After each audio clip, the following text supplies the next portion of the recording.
What's up, guys? This is Justin from the Board Game Losers. I am here with a playthrough, as you can see, of Arkham Horror 3 Under Dark Ways. That is the newest expansion for Arkham Horror 3 Arkham Horror Third Edition Fantasy Flight Games.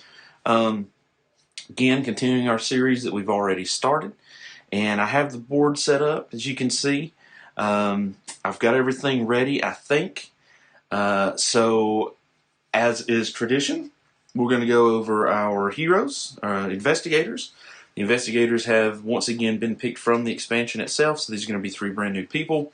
Look at the scenario cards, look at the codex, take a look at the board, and just look in here. I think I've got everything ready. Thank you guys again for joining in on this.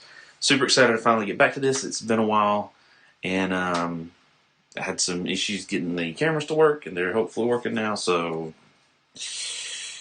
more like that. Cool. So let's take a quick look. Actually, you know what? Let's go back to... So this is the main board. I'm kind of trying to do that top-down look again. We have our main board. Miskatonic, Rivertown, Southside, Uptown. We all start at St. Mary's Hospital. I seated the board. We've got a accursed somnambulist. Wait, somnambulist? God, oh my God, I can't talk. Somnambulist, dreaming human. Up there in the corner, and down here we have Range Redeemer, and we all start here. So they're laying down. Normally that would indicate delayed for the investigators, but if they're delayed, I will put that on top of them to make it obvious. So, cool. What else? All right, yeah, let's start with the story. An unearthly melody floats through the crisp autumn air, all but imperceptible to the waking mind. In dreams, you visit a fantastical undersea city and revel in the glory of something massive just beyond your sight. So if we look at the art for this, there's the art for it. Pretty cool art, I think. So this the Reckoning Effect. This scenario, by the way, is called Dreams of Relay. Or Relaya, however you say that. I'm not well enough with lore. I could be mispronouncing that. The Reckoning Effect on this scenario is each investigator places 1 doom in their space unless they suffer 1 horror. So, don't want to do that. While we're here, let's go ahead and take a quick look at these. Here are our items. We got ground pepper, baseball bat, healing elixir, first aid kit, encyclopedia. Ground pepper lets us exhaust a monster. Baseball bat, some combat. The healing elixir lets you get rid of all your sanity and health damage. Pretty good. First aid kit lets you recover 1 health as an action, but you don't lose the item, as opposed to healing elixir you do. Encyclopedia, choose an investigator in your space. The investigator rolls 2 additional dice during their next test this round. You are an investigator in your space. So, just generally, extra dice. So that's pretty cool. Okay. So we've got 3, as you can see, we've got 3 new heroes. We have Zoe Samers, the chef, Father Mateo, the priest, and the classic and forever loved Ashcan Pete, the drifter. So let's talk a quick bit about their abilities. Zoe, her first ability is called Grace of St. George. After you defeat a monster, you may remove 1 doom from your space or recover 1 health. So, that's pretty good. If it's an elite monster, she becomes blessed.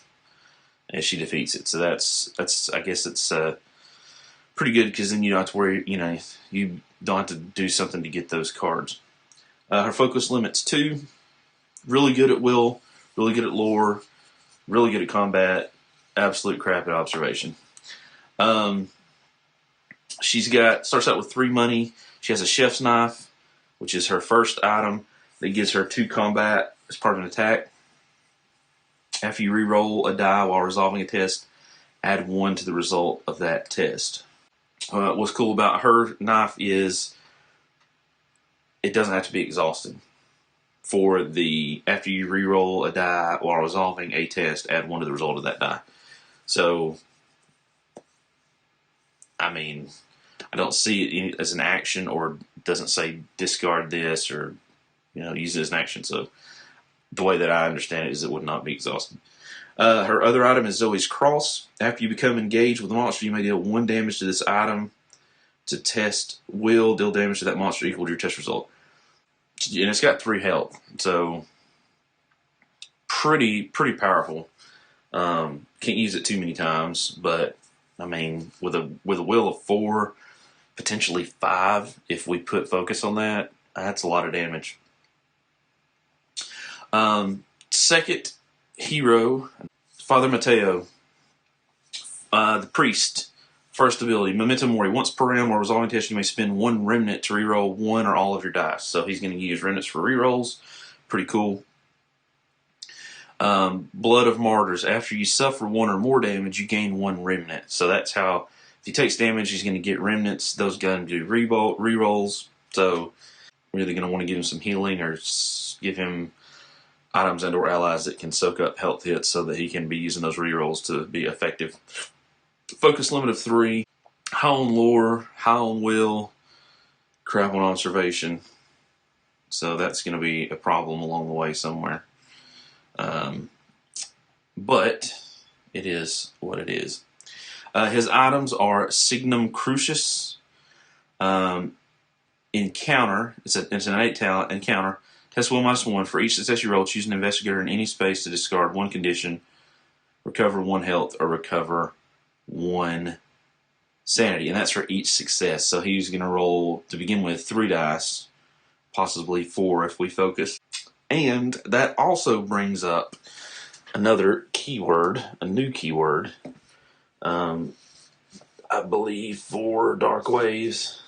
What he can do is, instead of doing an encounter at his location, he can do that Signum Crucis to test will -1 and use that result instead of doing an encounter. So if he's not in a space, I'm assuming that means if he was not able normally to do encounters, he couldn't do that ability. But let's assume that he could. If he could, he can be anywhere, do that, and throw a little healing, sanity, love. What was the other option?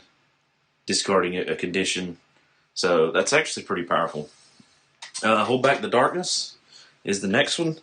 Once per round before a Reckoning effect resolves, so this will be one that we would need to mark as being used.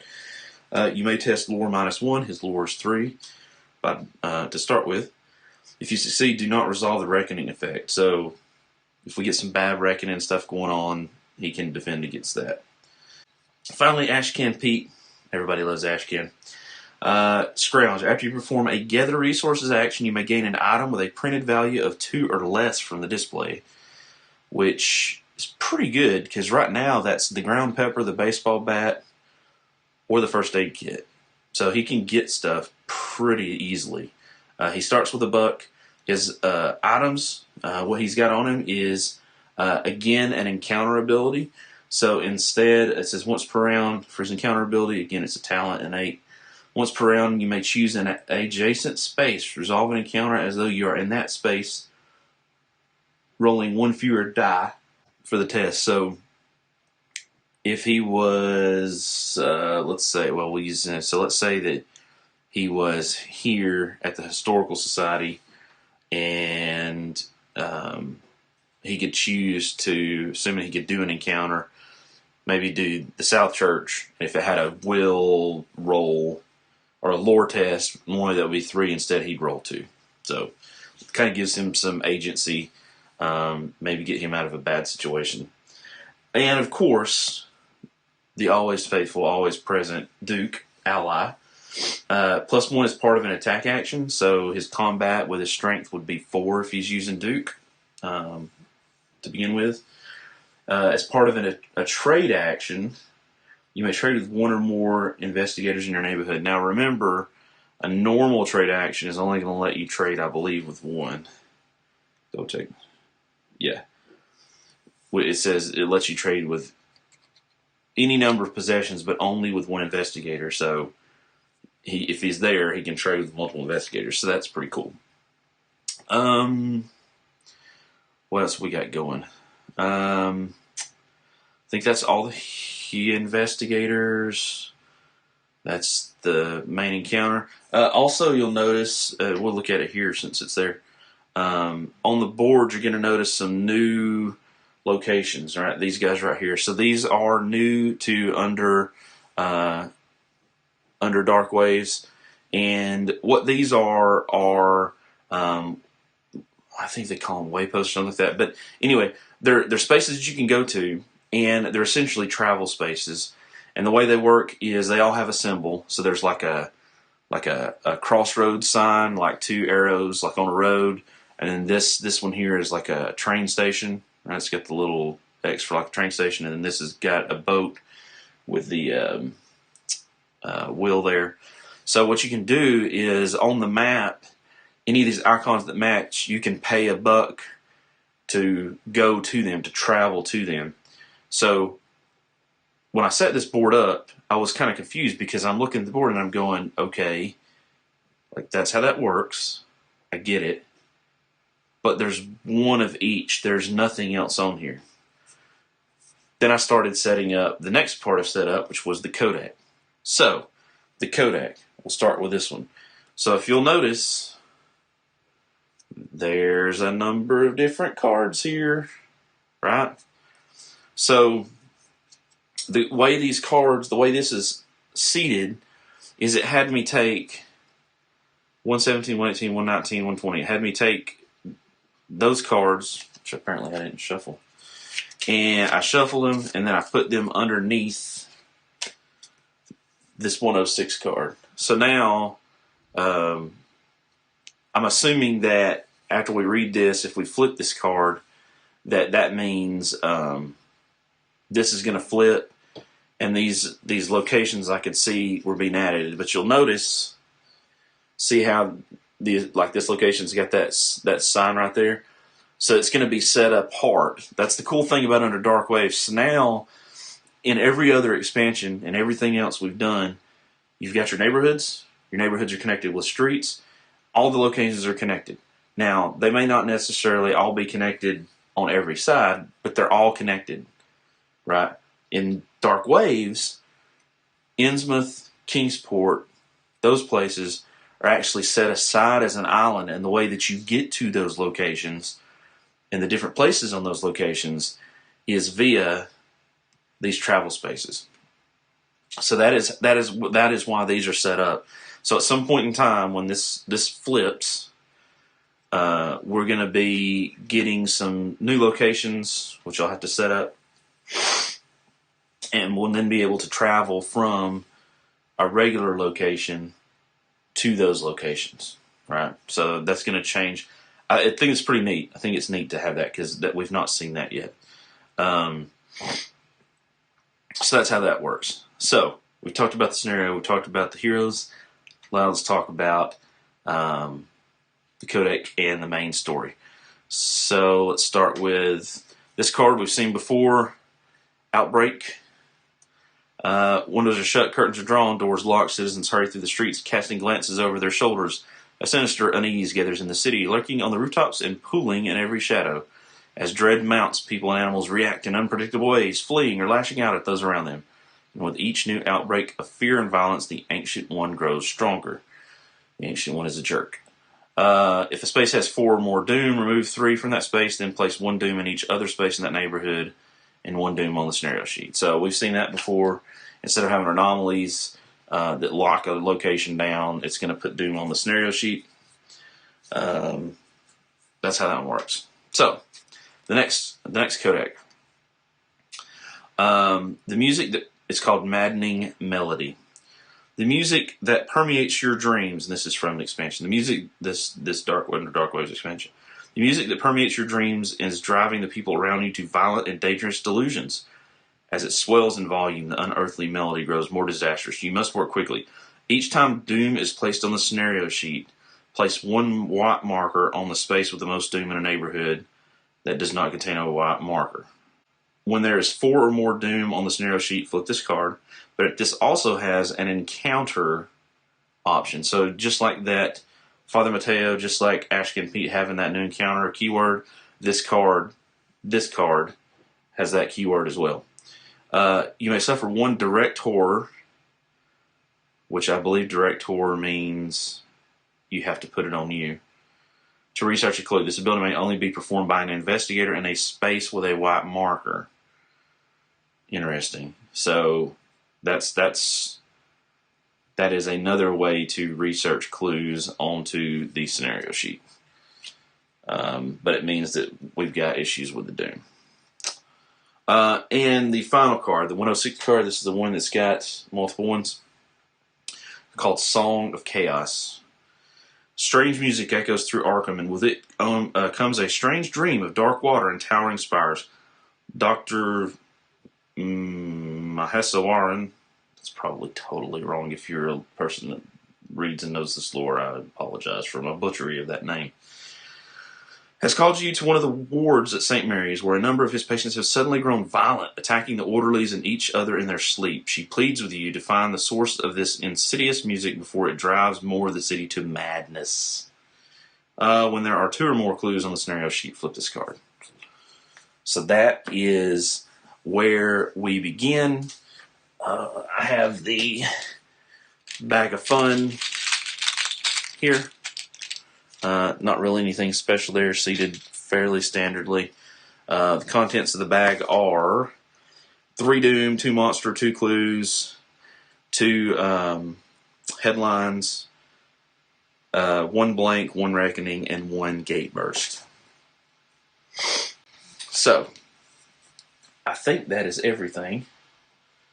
Okay, sorry, I realized that I had forgotten to seed encounter. So, encounters in Uptown, Rivertown, Southside, 1 in each, and we spread the doom once, which put an extra 1 in the graveyard. All the other neighborhoods had at least 1 from the setup on the scenario sheet. So, okay, what to do?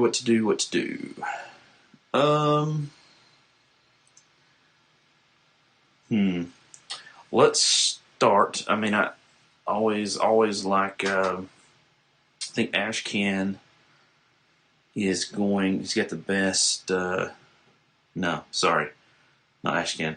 Zoe has the best combat.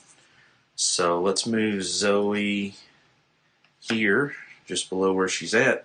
Gives a chance for a clue. And she's going to do, that's 1 action. She's going to do combat. She has a 3. She's going to engage this monster. So what is this? Okay. Interesting. So, what does she get? Let's take a quick look. So she gets this guy. 2 health, 1 less combat dice, no observation modification. Goes on her. She is getting -1 on combat, so she's got a 3. Her knife adds 2, -1. That's 5. -1 is 4 regular dice, and this guy needs 2 to be taken out. So let's see what we get. 5, 5, 1, 6. So that is 3. That is enough to take him out. So she does get to take him out. He doesn't give anything, but you suffer 1 horror after defeating him as part of an attack action. Okay, that's different. I don't really, I don't know. We're going to put that on there. So that is her done. Nice. Let's go 1 there. Ashcan's got 3 dice. Let's just do a quick ward action. This guy's going to take a while to get here. We'll worry about that at Rivertown in just a minute. So yeah, he's going to move there, and he is going to ward. So that's going to be 3, 4, a 6, a 5, and a 3. So he definitely wards. So that is his thing. He probably should have gathered resources, but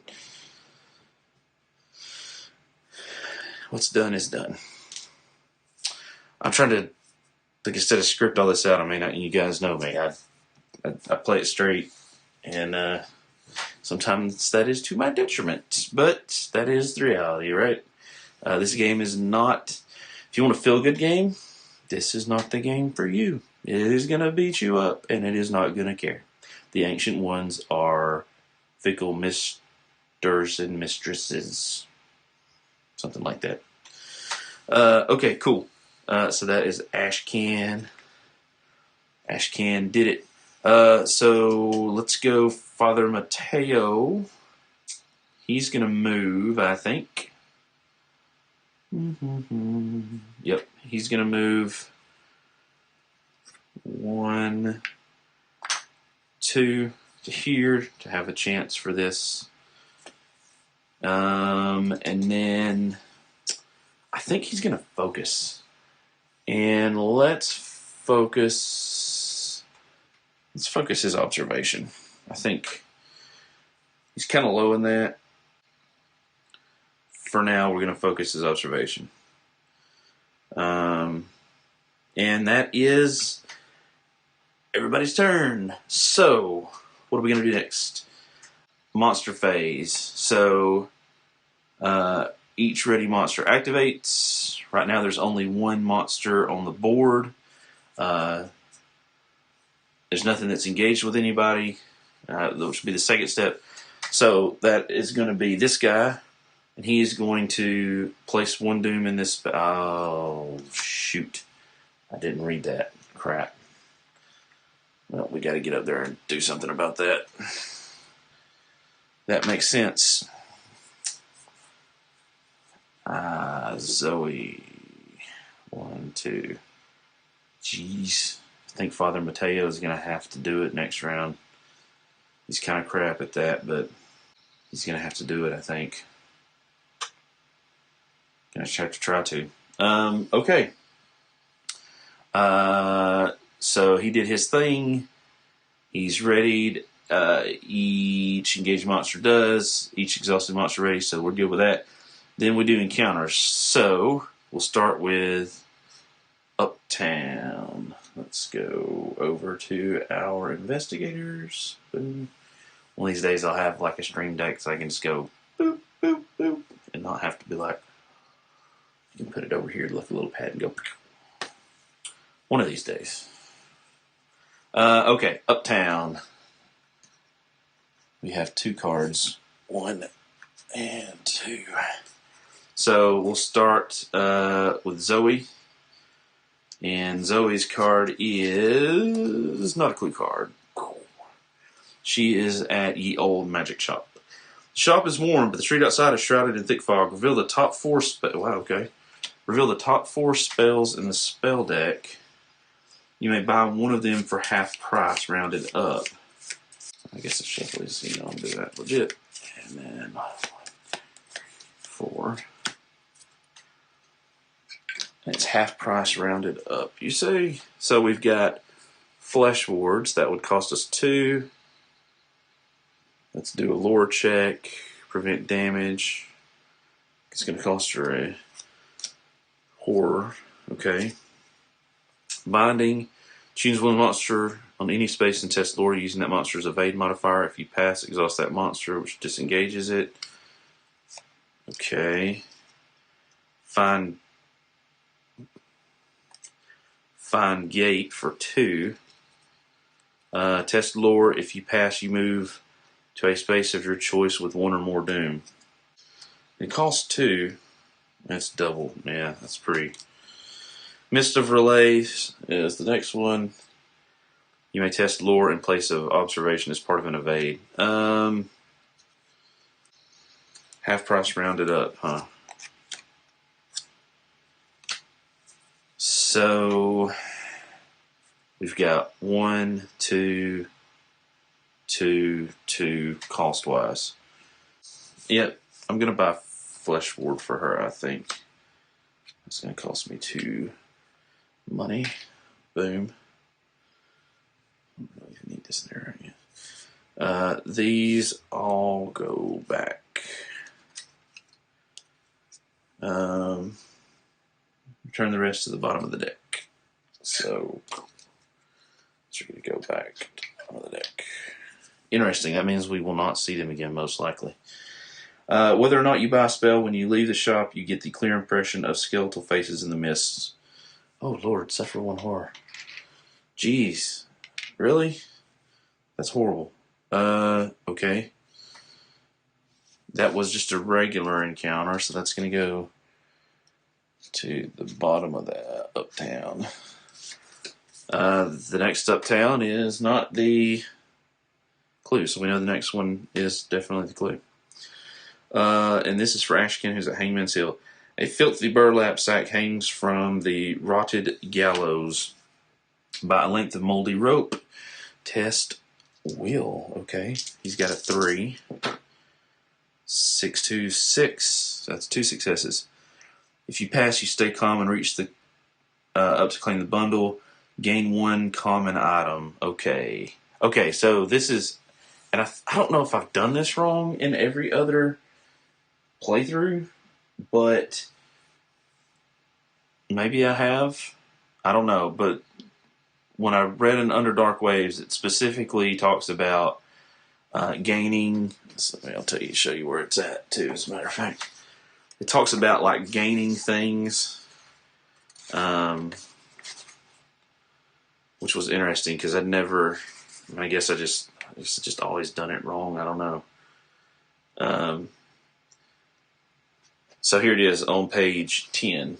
All right. Searching for specific traits. When an effect tells you to reveal, spawn, or gain a card with a specific trait, in this case it's saying gain 1 common item. Reveal cards from the appropriate deck one at a time until you reveal a card with a specified trait and put that card into play. Shuffle any other cards you revealed this way and return them to the deck from which they came. For decks that draw from the top of the deck, such as the item deck, which is what we're going to have, reveal cards from the top and return them to the bottom of the deck. For cards that draw from the bottom of the deck, such as the monster deck, reveal cards from the bottom of the deck and return to the top of the deck. So, we're going to take the item deck, which is right here. That's this deck. And we're going to give it a shuffle on screen so you know that I'm not cheating. Oh, whoa. Alright, and boom, boom, boom. Okay. So we're going to reveal cards one at a time from the top of this deck until we have one that has the common keyword item magical curio. Not yet. Item common curio. Okay, so we got it. Magnifying glass. It's got that keyword. He's going to gain it. We'll put it there. Then all the rest of these would be shuffled. In this case, there's only one, and it goes to the bottom of the deck. So it's almost kind of bad because that means we will not see that magical item again, which kind of sucks. And we didn't fail, so we don't have to worry about that. Cool. So that takes care of processing uptown. Now we've got Father Mateo. So what are we going to do with him? I think we're actually going to use the encounter ability. As much as I would like to get the clue, because we've already got 2 on Zoe, I think we're going to do that. So he's going to take, and he is going to test his will -1, which is going to be 4 -1 for a total of 3. And test for successes. He gets 2 successes. Perfect. A 3, a 5, and a 5. For each success you roll, choose an investigator in any space. And then we've got the 3 options. So we can do one of these 3 things twice, discard a condition, recover a health, or recover 1 sanity.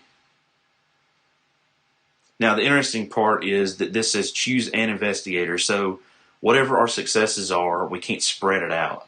So I couldn't say, like if Ashcan Pete had a sanity damage and Zoe has 2, I couldn't split these 2 successes between the 2. I have to pick one of the 2 of them to apply both successes. Now, yeah, I could choose a combination of the things to do, but it can only happen on a single investigator. So he's going to choose the recover 1 sanity, and he's going to do that twice on her, so she is good to go. I believe that the way that reads, to me it seems like that means an investigator. So if I had put, say, health damage on Zoe's cross, that's an asset, not an investigator, so I could not use Father Mateo's Signum Crucis to do that, right? I couldn't use that to take that damage off of Zoe's cross. So that's the way that I read that. That's the way that I understand that. There you go. Okay, now for credit to Cat Weasel here, the Laugh and Chuckle phase, whereby we draw 2 tokens from the Mythos Cup for each person. And we'll start with Zoe. This is the part. So this game is so fun. First round up until this point, and then it just goes downhill so fast. Headline. Alright, Zoe. Headline. What do we got here? Unexplained sightings near river. Headline. You suffer 1 damage for each doom in your space? There's no doom in our space. So we are good to go. Not a bad one to pick. Next up is blank. Great. So we've used our 1 good one, basically. She is golden. Then we got Father Mateo draws a monster. What do we get? Shallow's Predator. Spawn at the street nearest prey. His prey is whoever has the highest observation, which is Ashcan, and that means he is right there. I'll show you that when we go back. Let's pull his other where this one? Jeez, Reckoning. Reckoning effect. Each investigator places 1 doom in their space unless they suffer 1 horror. Oh, that sucks. Don't really want doom, so I'm gonna go horror. I like this Hold Back the Darkness spell could stop that for him, but it's gonna cost him a sanity, so there's no reason. It's just that wouldn't be doing him any good. So he's gonna take the sanity hit for that. Yikes. And that is Father Mateo completed.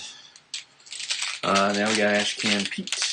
And Ashcan Pete's got a headline. Okay.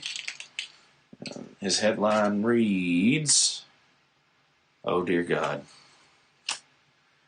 Planetary Convergence. Headline, draw and resolve 2 additional tokens from the Mythos Cup. Oh my God, that was his first one. Means he's going to draw 4. Oh my gosh.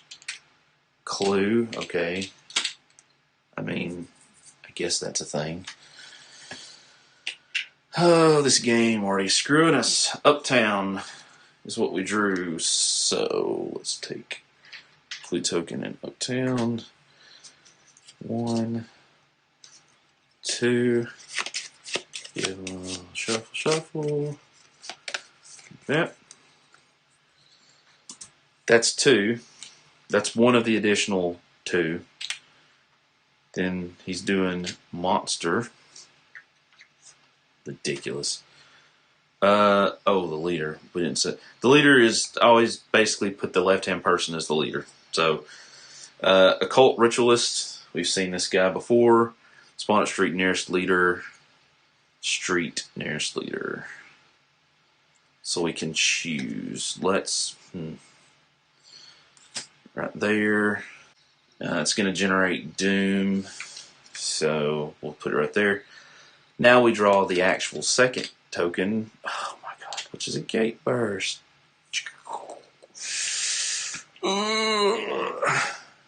Alright, so south side is where the gate burst happens.